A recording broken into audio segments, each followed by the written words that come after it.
এই যে আমার দেশি ভাই, আমি প্রথম দেখে মনে করছি আফগানি। আমি কই মানে সুন্দর তো, আমি প্রথম ভাবি নাই যে আমরা বাংলাদেশের মানুষ। ভাইয়ের দোকান সরা হয়ে যায়। আমাদের কাম মোটামুটি শেষ। আমরা এখন আস্তে আস্তে থাকি রুম।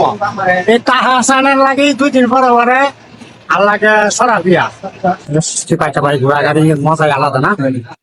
ইভি সবজি নেওয়া যায়,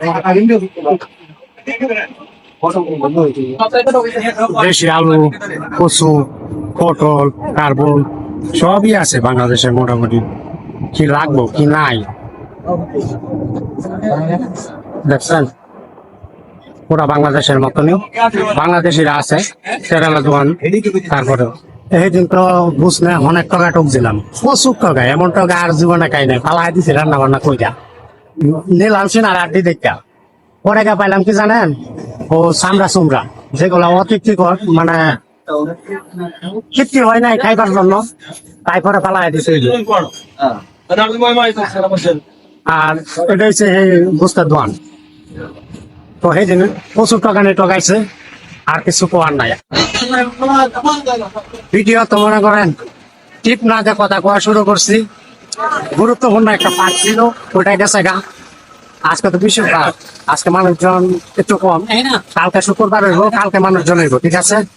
আজকে মানুষজন তেমন একটা বেশি নাই গা। কুমড়া শাক আছে, লাল শাক আছে।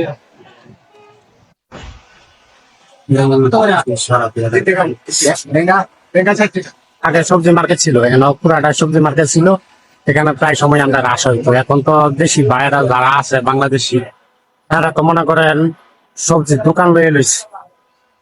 চলতে চলতে শাকিল ভাইয়ের লোকে দেওয়া হয়ে গেলো। শাকিল ভাই খুব ভালো মনের মানুষ, নোয়াখালীর মানুষ, যদি সবই রকম সবাইরে ভালোবাসি। যাই হোক শাকিল ভাই মনটা বড় করেন, ঠিক আছে না, একবারে বুঝলে গেছেন, এটা কোন কথা। একবারে বুঝলে গেছে, মাঝে মাঝে তো মানুষ দেখতেও যা, আমরা দেখতেও জানা প্রবাসার মানুষ। আমরা চাকরি দিচ্ছি কিন্তু আমরা মন থেকে ছাড়তে পারি না, কি করার।